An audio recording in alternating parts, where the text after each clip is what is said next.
আলহামদুলিল্লাহ, মহান রব্বুল আলামিনের দরবারে অসংখ্য গণিত শুকরিয়া যে মহান রব্বুল আলামিন আমাদেরকে পবিত্র মুহররম মাসের দ্বিতীয় জুমার নামাজ আদায়ের উদ্দেশ্যে আল্লাহ তাআলার ঘরে আসার বসার তৌফিক দান করেছেন।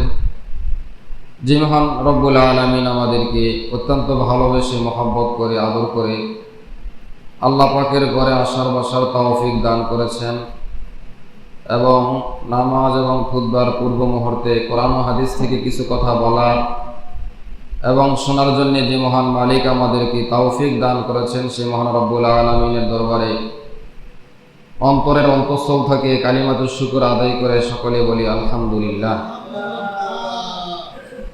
খুতবার মধ্যে যে আয়াতে কারিমা তেলাওয়াত করেছি এবং আশুরা সম্পর্কে, মুহররম সম্পর্কে একটি হাদিস তেলাওয়াত করেছি। আল্লাহ পাক রব্বুল আলামিন যদি তৌফিক দান করেন তাহলে আয়াত এবং হাদিসকে সামনে রেখে আলোচনা করার চেষ্টা করব ইনশাআল্লাহ। আল্লাহ পাক রব্বুল আলামিন আমাদের সকলকে আমলের নিয়তে শোনার এবং ইখলাসের সাথে বলার তৌফিক দান করুন, সকলে বলি আমিন। আমি কথা না বাড়িয়ে সরাসরি সে আয়াতের দিকে চলে যাই। যে মাসটি চলতেছে মুহররম মাস, আরবি হিজরি সন হিসাবে 1447 হিজরি। এই আরবি হিজরি সনের অনেক ইতিহাস রয়েছে। আর যে মাসটি চলতেছে মুহররম মাস, আরবি 12 মাসের মধ্যে প্রথম মাস। আরবি মাস গণনার হিসাব রাখা এটা ফরজে কিফায়া। যদি কেউ মহল্লার গণনা না রাখে তাহলে সকলে গুনাহগার হবে। আমরা সকলে ইংরেজি হিসাব রাখি, বাংলা হিসাব রাখি, কিন্তু আমরা আরবি মাসের যে গণনা হিসাব সেটা আমরা রাখি না। তো আরবি মাসের প্রথম মাস হলো মুহররমুল হারাম, মুহররম মাস।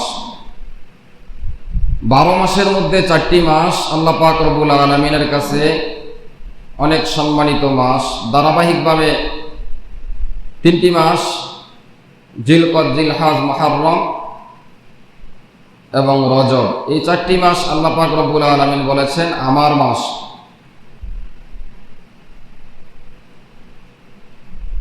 এই 4 মাসে জাহিলিয়াতের যুগে যারা কাফের ছিল তারাও এই 4 মাসে যুদ্ধ বিগ্রহ, মারামাটি, কাটাকাটি, ঝগড়া ফাসাদ থেকে এই 4 মাস বিরত থাকতো। এই 4 মাসের সম্মানার্থে এই 4 মাসের কদর, মূল্যায়ন, এর সম্মান জেহালাতের যুগেও তারা এই 4 মাসকে সম্মান করত। এই 4 মাসে যুদ্ধ বিগ্রহ, মারামারি, কাটাকাটি এগুলো থেকে বিরত থাকত। কিন্তু দুঃখজনক হলেও সত্য, আমরা 1450 বছর পরে এসেও এই মাসের মর্যাদা আমরা করি না। এই মাসকে আমরা, মুহররম মাসকে আমরা যে দৃষ্টিকোণ থেকে দেখি সেটা হলো নবীজির নাতি হযরত হুসাইন রাদিয়াল্লাহু তাআলা, ফাতেমাতুজ জাহরা রাদিয়াল্লাহু তাআলা আনহার ছেলে, হযরত আলী রাদিয়াল্লাহু তাআলা আনহুর ছেলে, নবীজির নাতি। কারবালার ময়দানে যে মর্মান্তিকভাবে, নির্মমভাবে ইয়াজিদ বাহিনীর হাতে শহীদ হয়েছেন কারবালার ময়দানে, শুধু আমরা মুহররম বলতে এটাকেই বুঝি। অথচ এই মুহররম মাসের ইতিহাস, ঐতিহ্য পৃথিবী শুরু লগ্নে থেকেই এই মুহররম মাসের সাথে অসংখ্য অগণিত ঐতিহাসিক ঘটনা সংঘটিত হয়েছে।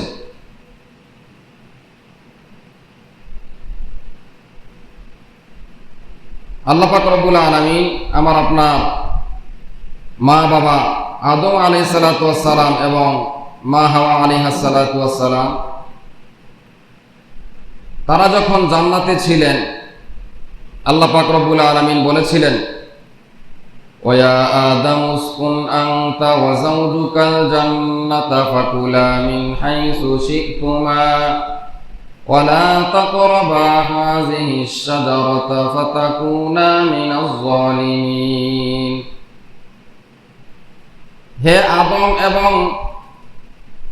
আদম, তুমি এবং তোমার স্ত্রী তোমরা দুইজনে জান্নাতে অস্থায়ীভাবে বসবাস করতে থাকো। তবে সাবধান, আমার একটা অনুরোধ হলো, তোমরা ওই যে গাছ দেখা যায় গন্ধম গাছ, তোমরা ওই গাছের নিকটে যেও না। তোমরা জান্নাতে থাকো, বসবাস করো, জান্নাতের নাজ নেয়ামত ভক্ষণ করো, তবে আমার একটা আদেশ, ওই গাছের নিকটেও তোমরা যেও না। কিন্তু আমার আপনার পিতা এবং মা হাওয়া আলাইহাস সালাতু ওয়াস সালামকে শয়তান দূর থেকে ধোঁকা দিতে লাগলো। ধোঁকা দিতে দিতে এক পর্যায়ে সেই গন্ধম গাছের কাছে নিয়ে গেল এবং গন্ধম ফল ভক্ষণ করার সাথে সাথে জান্নাতি যে পোশাক তাদের গায়ে ছিল, সেই পোশাক তাদের গা থেকে সরে পড়ে যায়। ফাওয়াসওয়াসা লাহুমা শাইতানু লিয়ুবদিয়া লাহুমা মা উরিয়া আনহুমা মিন সাওআতিহিমা ওয়া ক্বালা মা নাহাকুমা রাব্বুকুমা আন হাযিহিশ শাজারাতি ইল্লা আন তাকুনা মালাকাইনি আও তাকুনা মিনাল খালিদিন। তারা এমনভাবে ধোঁকা দিল, তোমরা যদি এই জান্নাতের যে গাছের কথা নিষেধ করা হয়েছে এই গন্ধম ফল খাও, তাহলে তোমরা চিরকাল জান্নাতে থাকতে পারবে। শয়তান মিথ্যা ধোঁকা দিতে লাগলো। শয়তানের ধোঁকায় পড়ে সেই গন্ধম গাছের ফল খেয়ে ফেলে, যার কারণে জান্নাতে যে পোশাক পরা ছিল সেটা খসে পড়ে যায়। জান্নাত এমন একটা স্থান, পবিত্র জায়গা, সেখানে উলঙ্গ থাকার সুযোগ নাই। আল্লাহ পাক দুনিয়াতে পাঠিয়ে দিলেন, যাও দুনিয়াতে যাও, কিছুদিনের জন্য যাও, সেখানে জীবন যাপন করো। আমাদের মা বাবাকে যখন জান্নাত থেকে দুনিয়ার জমিনে পাঠিয়ে দিলেন,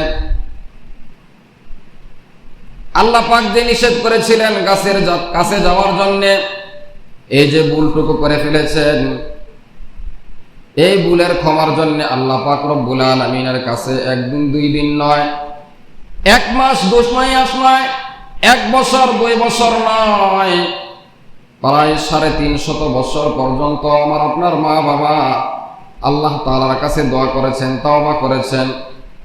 350 বছর পর্যন্ত সেই অপরাধের জন্য আল্লাহ পাক রব্বুল আলামিনের কাছে ক্ষমা চেয়েছেন। 350 বছর পর আল্লাহ পাক বাবা আদম এবং হাওয়া আলাইহাস সালাতু ওয়াস সালামের দোয়াকে কবুল করেছেন।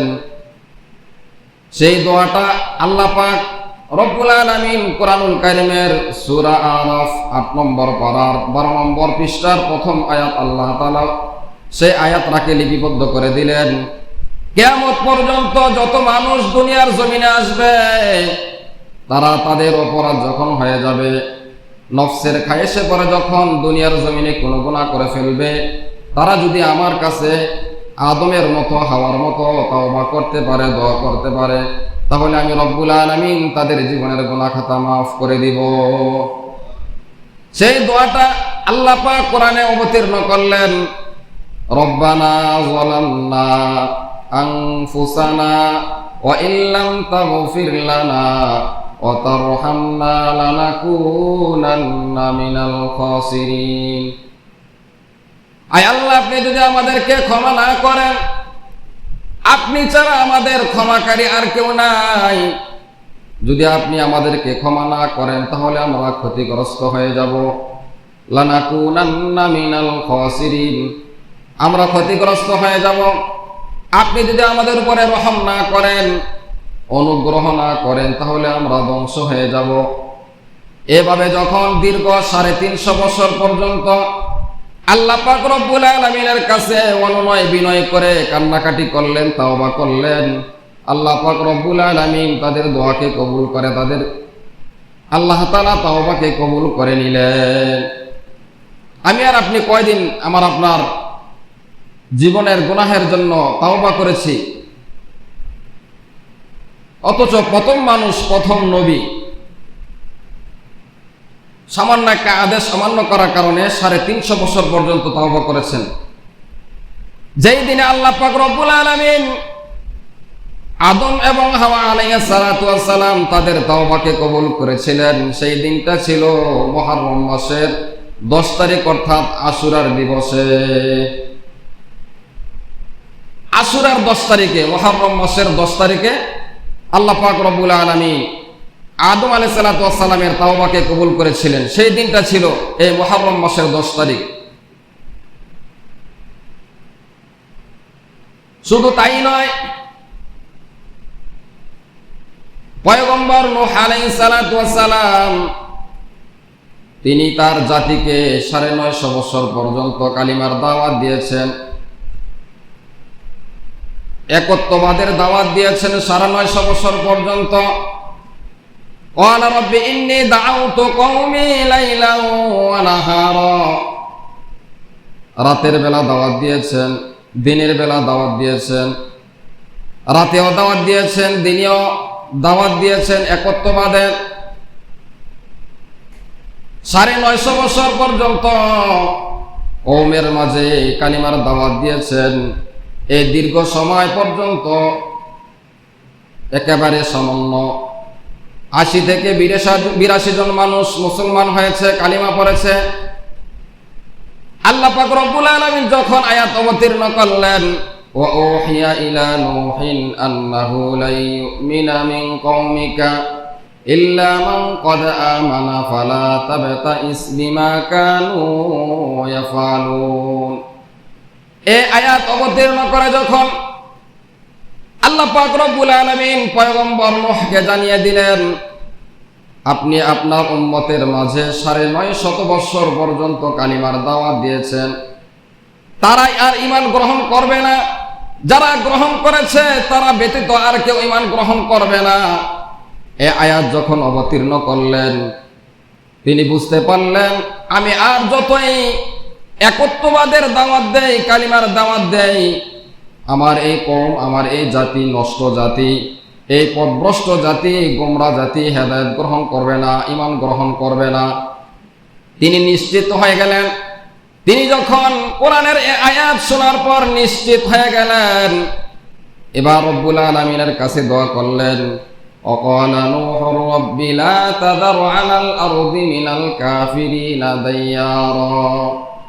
ওয়াকালা নূহু রাব্বি, নূহ পয়গম্বর আল্লাহ পাকের কাছে দোয়া করলেন, আয় আল্লাহ, ওয়াকালা নূহু রাব্বি লা তাযার আলাল আরদি মিনাল কাফিরিনা দাইয়ারা, আয় আল্লাহ, আমার কোনো একটা উম্মতকেও আর বাকি রাখবেন না, যারা ঈমান গ্রহণ করেছে তারা ছাড়া যারা রয়েছে তাদের কোনো বাড়িঘর আপনি অবশিষ্ট রাখবেন না।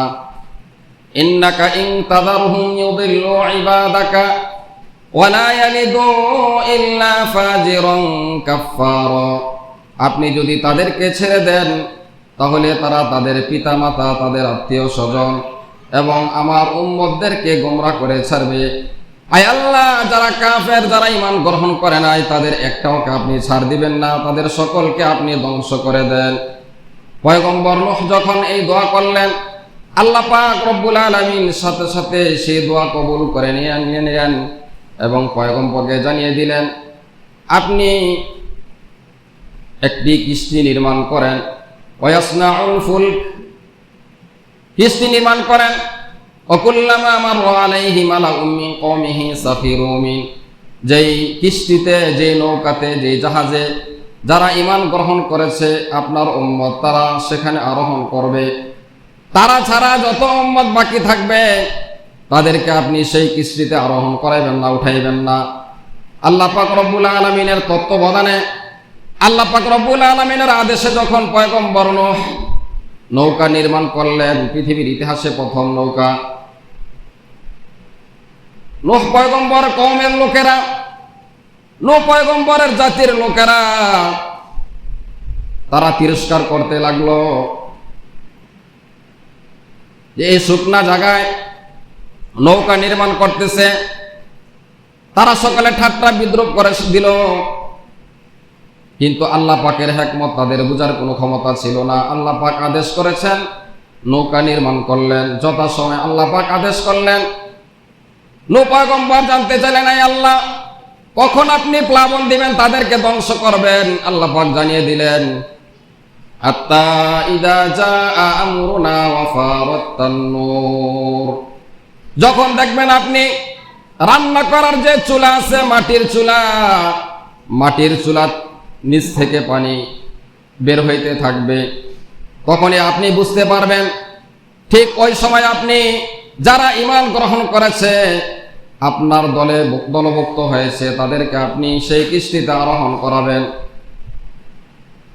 আদেশ অনুযায়ী যখন চুলার নিচ থেকে পানি উঠতেছে, লাগাতার 40 দিন পর্যন্ত তাফসীরের মধ্যে পাওয়া যায় আসমান থেকে অজোরে বৃষ্টি বর্ষণ হইতে লাগলো, আর জমিন ফেটে পানি উঠতে লাগলো।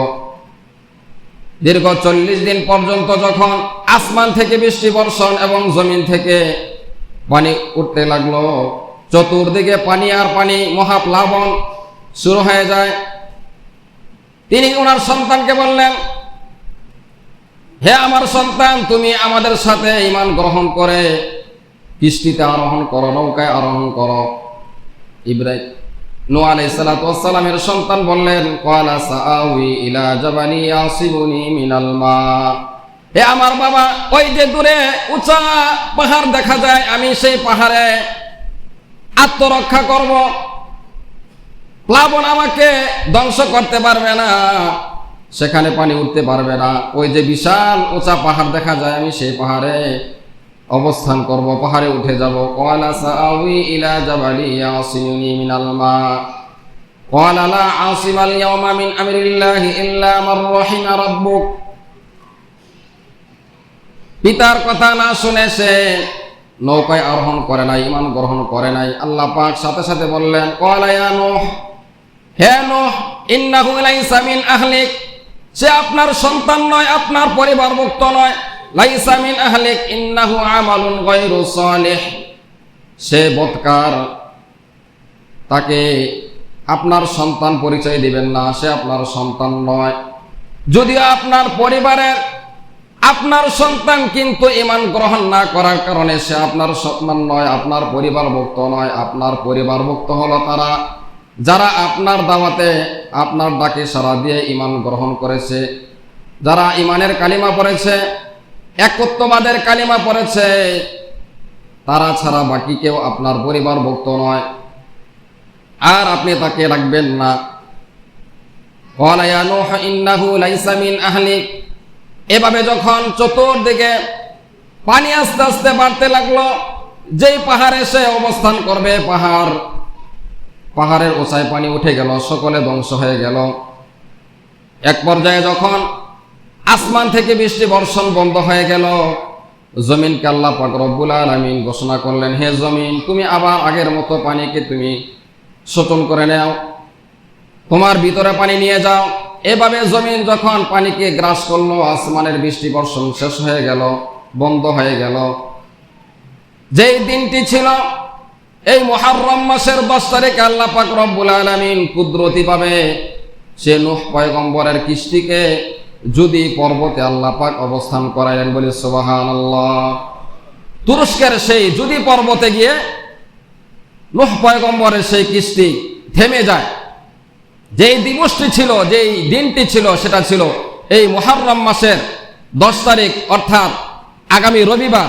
আজকে হলো মুহররম মাসের 8 তারিখ, আগামীকাল 9 তারিখ মুহররমের, এর পরের দিন রবিবার 10 তারিখ। যেই ঘটনাটি সংঘটিত হয়েছে সেটা ছিল এই মুহররমের 10 তারিখ। শুধু তাই নয়, এই মুহররম মাসের অসংখ্য ঘটনা আশুরার 10 তারিখে সংঘটিত হয়েছে। পয়গম্বর মুসা আলাইহিস সালাতু ওয়াস সালাম তিনি ফেরাউনের সাথে দীর্ঘ সময় পর্যন্ত মোকাবেলা করেছেন।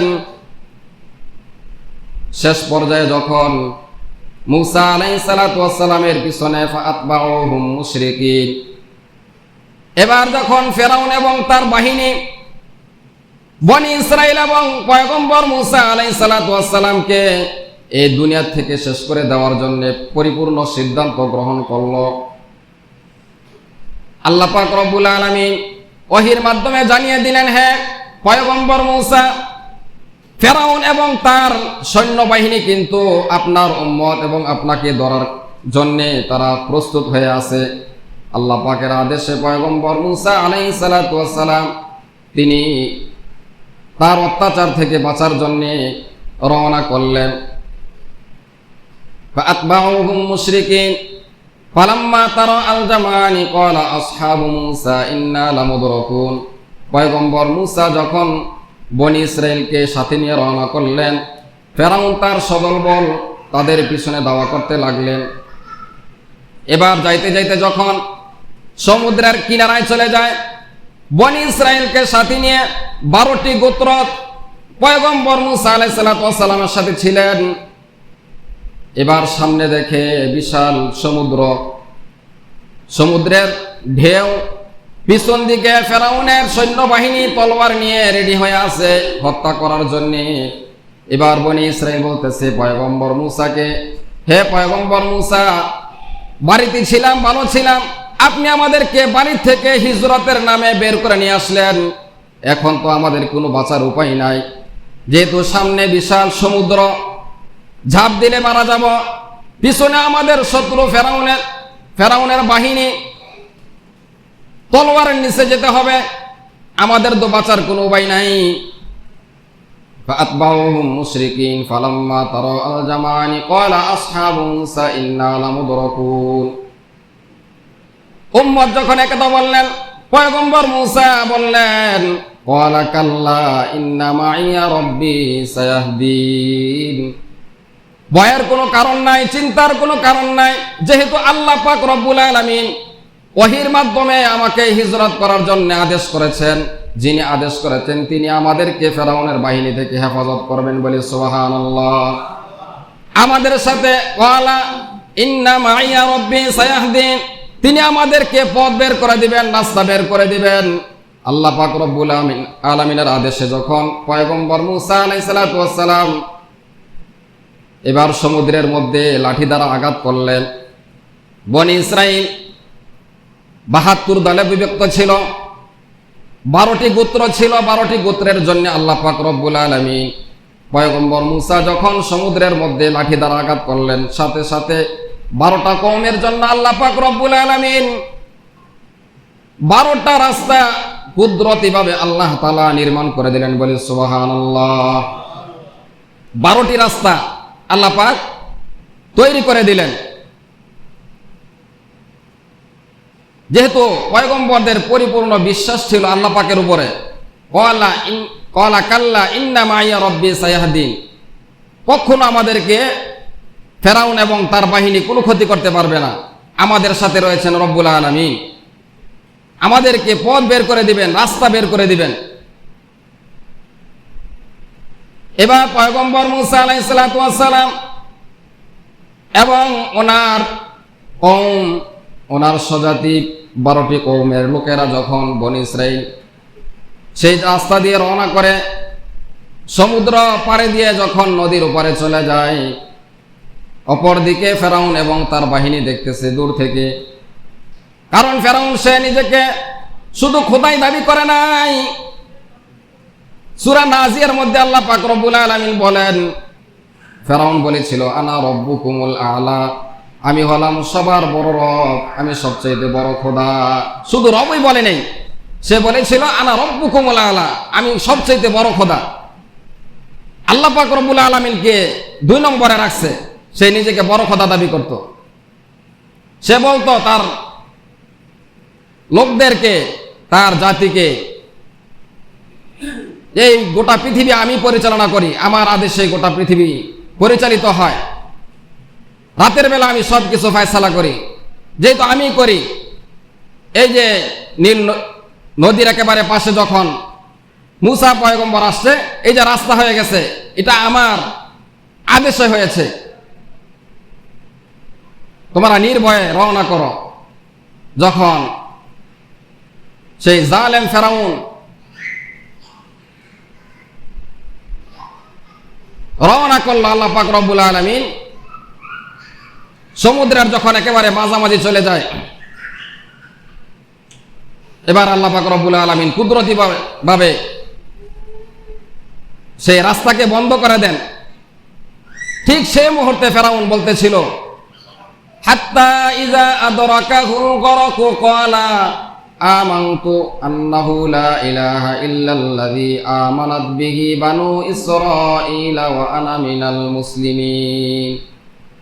ফেরাউন যখন তার একেবারে মরণ একেবারে নিকটে চলে আসছে, কিছুক্ষণের মধ্যে সে মারা যাবে, ঠিক সে মুহূর্তে আজরাইল ফেরেশতাকে দেখার পর সে বলতেছে, আল আমি এখন মুসলমান হয়ে গেলাম, আমি পাক্কা একজন মুসলমান, আমি এখন মুসলমান হয়ে গেলাম। ঠিক সে মুহূর্তে হযরত জিবরাইল আলাইহিস সালাতু ওয়াস সালাম ফেরাউনের মুখের মধ্যে কাদা মাটি নিয়ে তার মুখের মধ্যে ভরে দেয়, যাতে সে বলতে না পারে, যাতে সে ঈমান গ্রহণ করতে না পারে, তার মুখের মধ্যে কাদা মাটি দিয়া চাপা দেওয়া হয়। ঠিক সেই মুহূর্তে যখন সে মৃত্যু দেখতেছে, আল্লাহ পাকের আযাব সে স্বচক্ষে দেখে ফেলছে, এখন সে বলতেছে, ওয়া আনা মিনাল মুসলিমিন, আমি এখন পাক্কা মুসলমান হয়ে গেছি। যে কোনো পণ্য, খাবার, বিস্কুট যখন সেটার মেয়াদ উত্তীর্ণ হয়ে যায়, ডেট ওভার হয়ে যায়, সেটা খাওয়া যায় না। তো আল্লাহ পাক একটা নির্দিষ্ট সময় দিয়েছেন, এই সময়ের আগ পর্যন্ত তাওবা করার সুযোগ আছে, ঈমান গ্রহণ করার সুযোগ আছে। এই ডেট যখন শেষ হয়ে যাবে, সময় শেষ হয়ে যাবে, সাকরাতুল মাউত যখন মানুষ দেখে, বেঈমান সে আজরাইলের সেই ভয়ঙ্কর আকৃতি রূপ দেখে সাথে সাথে সে বলতে থাকে, আমি ঈমান গ্রহণ করলাম, কিন্তু ওই সময়ের ঈমান, ওই সময়ের কালিমা আল্লাহ পাক গ্রহণ করেন না। এই জন্য অনেক সময় দেখা যায় মুমূর্ষু ব্যক্তি যখন সাকরাতুল মাউত, মৌতের একেবারে নিকটবর্তী সময় হয়ে যায়, সে মৌতের ফেরেশতার, মালাকুল মৌতের আকৃতি দেখে, ভয়ঙ্কর রূপ দেখে সে চিৎকার দিয়ে অনেক সময় কালিমা পড়তে যায়। বেঈমান, নাফরমান, এই ঈমানকে আল্লাহ পাক গ্রহণ করেন না, করবেন না। সাকরাতুল মৌতের আগ পর্যন্ত তার তওবা করার সুযোগ আছে। তো ফেরাউন ঠিক ওই মুহূর্তে বলতেছে, ওয়া আনা মিনাল মুসলিমিন, বনি ইসরাইল যেই রবের উপরে ঈমান আনে, আমি সেই রবের উপরে ঈমান আনলাম, আমি মুসলমান হয়ে গেলাম। আল্লাহ পাক সাথে সাথে জিবরাইলকে পাঠিয়ে বললেন, আল আনা ওয়া ক্বাদ আসাইতা ক্বাবলু ওয়া কুনতা মিনাল মুফসিদিন, এখন তুমি ঈমান গ্রহণ করতেছো, তোমার এখনকার ঈমান এটা গ্রহণ হবে না। ক্বাদ আসাইতা ক্বাবলু ওয়া কুনতা মিনাল মুফসিদিন, আর এর পূর্বে তুমি আমার পয়গম্বরকে কত জ্বালাতন করেছো, কষ্ট দিয়েছো, নির্যাতন করেছো, শেষ পর্যন্ত আমার পয়গম্বর তার মাতৃভূমি ত্যাগ করতে বাধ্য হয়েছে, আর তুমি এখন আযাব দেখে এখন ঈমান গ্রহণ করতেছো, এটা গ্রহণ হবে না। আল্লাহ পাক বললেন, হে ফেরাউন, তোর বাহিনীর কোনো চিহ্ন থাকবে না, নিশ্চিহ্ন হয়ে যাবে, সব কিছু শেষ হয়ে যাবে, ধ্বংস হয়ে যাবে। কেবলমাত্র বিবাদানিকা লিতাকুনা লিমান খালফাকা আয়া, আমি তোর লাশটাকে, তোর এই জিসিম শরীরটাকে আমি নষ্ট করব না, ধ্বংস করব না, এটাকে আমি কিয়ামত পর্যন্ত অক্ষত রাখব, এটা আর বিকৃতি হবে না, এটাকে আমি সংরক্ষণ রাখব। কিয়ামত পর্যন্ত যত মানুষ দুনিয়াতে আসবে, তারা তোর লাশ দেখে দেখে উপদেশ গ্রহণ করবে। বিবাদানিকা লিতাকুনা লিমান খালফাকা আয়া, আমি তোর এই দেহটা জমিনের জন্য হারাম করে দিলাম, আমি মেডিসিন ছাড়া তোর এই দেহকে আমি অক্ষত রাখবো। কিয়ামত পর্যন্ত যত মানুষ দুনিয়াতে আসবে, তারা যাতে তোরে দেখে উপদেশ গ্রহণ করতে পারে যে এই ফেরাউন ছিল, সেই ছিল ফেরাউন যে নিজেকে খোদা দাবি করত।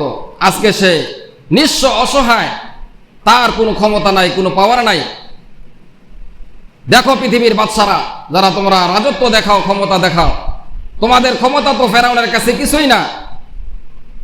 সেই ফেরাউনকে আমি সুটকি বানায় রাখছি, তাকে দেখে দেখে তোমরা উপদেশ গ্রহণ করো, ইবরত হাসিল করো। সেটা আজও বিদ্যমান, মিশরের সেই জাদুঘরে এখনো আছে। এই জন্য আল্লাহ পাক বলেছেন, কুল সিরু ফিল আরদ, তোমরা আমার জমিনে ভ্রমণ করো, সফর করো, তাহলে অনেক নিদর্শন তোমরা দেখতে পাবে। তো আল্লাহ পাক বলেছেন, বিবাদানিকা লিতাকুনা লিমান খালফাকা আয়া, এটা কিয়ামত পর্যন্ত মানুষের নসিহত গ্রহণ করার জন্য সেই ফেরাউনের লাশকে আল্লাহ পাক মিশরের জাদুঘরে রেখে দিয়েছেন। তো এখান থেকে আমাদের উপদেশ গ্রহণ করা উচিত। তো যত বড় জালেম বাদশা হোক, তার শেষ পরিণত হবে এমনই। কোরআনের আয়াতে আছে যে যত বড় নাফরমান হোক, আল্লাহ পাকের শত্রু হোক, কিন্তু মৃত্যুর আগে যখন সে সাকারাতুল মউত দেখে, মালাকুল মউতের ফেরেশতা ভয়ঙ্কর আকৃতি দেখে, তখন সে বলতে থাকে, সে ইমানের কালিমা পড়তে থাকে, কিন্তু সেটা আল্লাহ পাক গ্রহণ করেন না। এই জন্য আল্লাহ পাক বলেছেন, ওয়ালা তামুতুন্না ইল্লা ওয়া আনতুম মুসলিমুন, তোমরা মুসলমান না হয়ে মৃত্যুবরণ করো না। সাকরাতুল মউত দেখে, মালাকুল মউতের আকৃতিতে দেখে তোমরা কালিমা পড়ে নাজাত পেয়ে যাবে, এটা হবে না। তো যেই দিনটা ছিল, যেই দিনে আল্লাহ পাক রব্বুল আলামিন মুসা আলাইহিস সালাতু ওয়াস সালাম এবং বনি ইসরাইলকে ফেরাউনের সেই অত্যাচার থেকে, জুলুম থেকে আল্লাহ পাক নিষ্কৃতি দিয়েছিলেন, সেই দিবসটা ছিল এই মাসের, এই মুহররম মাসের 10 তারিখ। বলি সুবহানাল্লাহ। তাহলে এই মাসের সাথে অসংখ্য ঘটনা জড়িত, শুধু কারবালার ইতিহাস এই মাসের সাথে জড়িত না। হ্যাঁ, এই কারবালার ইতিহাসও এই মুহররম মাসের 10 তারিখে সংগঠিত হয়েছে। আর কারবালার ইতিহাস সংগঠিত হওয়ার কারণে সেই কারবালার মর্যাদা বেড়ে যায়, হোসাইন রাদিয়াল্লাহু তাআলা আনহুর শহীদের মর্তবা বেড়ে যায়। কিন্তু মুহররম মানে শুধু এই কারবালা নয়, কারণ কারবালা সংগঠিত হয়েছে হিজরি 661 হিজরিতে, 61 হিজরিতে, প্রায় 61 বছর পরে এটা সংগঠিত হয়েছে, নবীজির ইন্তেকালের পর। তাহলে বোঝা গেল এই মুহররম মাস এবং এই কারবালার ইতিহাসে শুধু আসল নয়, এই মুহররম মাসে অসংখ্য ঘটনা সংগঠিত হয়েছে। পয়গম্বর ইব্রাহিম আলাইহিস সালাতু ওয়াস সালাম, যে পয়গম্বরকে নমরুদ আগুনের মধ্যে নিক্ষেপ করেছিল, এবং সেই আগুন থেকে আল্লাহ পাক রব্বুল আলামিন সেই আগুনকে পয়গম্বর ইব্রাহিম আলাইহিস সালাতু ওয়াস সালামের জন্য আরামদায়ক বানিয়েছিলেন। কুলনা ইয়া নারু কুনি বারদাও ওয়া সালামান আলা ইব্রাহিম, আল্লাহ পাক আদেশ করলেন, হে আগুন, তুমি আমার খলিল ইব্রাহিমের জন্য তুমি আরামদায়ক ঠান্ডা হয়ে যাও। তো যেই দিনে আল্লাহ পাক ইব্রাহিম আলাইহিস সালাতু ওয়াস সালামকে সে আগুন থেকে মুক্তি দিয়েছিলেন, সেই দিবসটা ছিল এই মুহররম মাসের 10 তারিখ। বলে সুবহানাল্লাহ। নূহ আলাইহিস সালাতু ওয়াস সালাম, তিনি যখন ওনার মাতৃভূমি ছেড়ে জাহাজ দিয়ে রওনা করতেছিলেন, আল্লাহ পাক আদেশ করলেন, তো তিনি সমুদ্রে ঝাঁপ দিলেন। ঝাঁপ দেওয়ার সাথে সাথে সমুদ্রের মাছ নূহ পয়গম্বরকে গিলে ফেলে। এক তো পানির নিচের অন্ধকার, আবার তাফসীরের মধ্যে পাওয়া যায় সেই মাছটাকে আরেকটা বড় মাছ গিলে ফেলে। এভাবে মাছের পেটে রাতের বেলা কয়েক অন্ধকারের ভিতরে যখন নূহ পয়গম্বর ছিলেন, ইউনূস আলাইহিস সালাম ছিলেন, তো সেখানে যাওয়ার পরেও বিপদের সময় তিনি আল্লাহ পাককে বলেন নাই। সেই আয়াত আল্লাহ পাক কোরআনে আনেছেন, সূরা আম্বিয়া, ফানাদা ফিজ যুলুমাতি আল্লা ইলাহা ইল্লা আনতা সুবহানাকা ইন্নী কুনতু মিনাজ জালিমিন।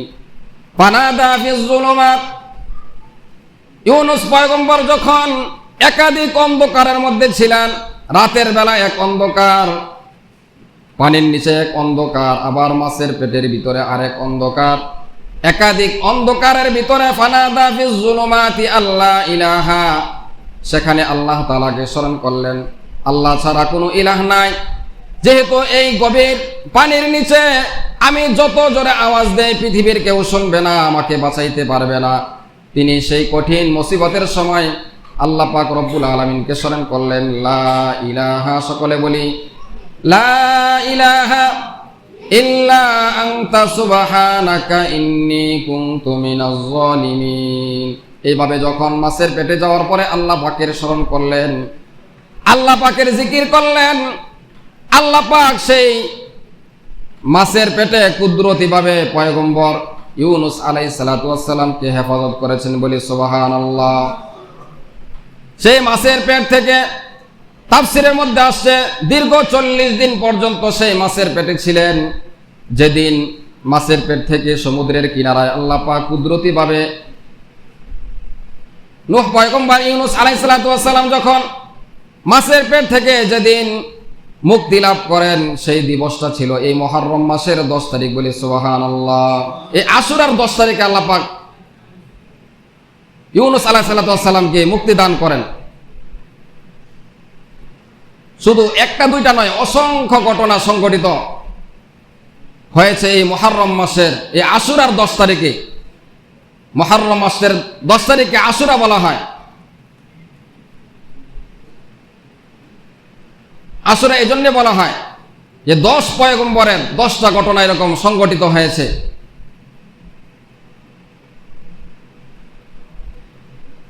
শুধু তাই নয়, হযরত ঈসা আলাইহিস সালাতু ওয়াস সালাম ওনাকে যখন ওনার কওমের লোকেরা হত্যা করার জন্য সিদ্ধান্ত গ্রহণ করলো, আল্লাহ পাক রব্বুল আলামিন কুদরতভাবে ঈসা আলাইহিস সালাতু ওয়াস সালামকে আসমানে উঠিয়ে নেন। যেই দিবসটা ছিল সেই দিবসটা ছিল এই মুহররম মাসের 10 তারিখ। খ্রিস্টানরা বলতো যে ঈসা আলাইহিস সালাতু ওয়াস সালাম যেহেতু ওনার বাবা নাই, ওনার বাবা হলেন আল্লাহ, বলি নাউযুবিল্লাহ। অকালাতিল ইয়াহুদু উযাইর ইবনুল্লাহ, ইহুদিরা বলতো যে উযাইর আলাইহিস সালাতু ওয়াস সালামের পিতা হলো আল্লাহ তাআলা। তো খ্রিস্টানরা বলতো যে ঈসা আলাইহিস সালাতু ওয়াস সালাম আল্লাহ পাকের সন্তান, বলি নাউযুবিল্লাহি মিন যালিক।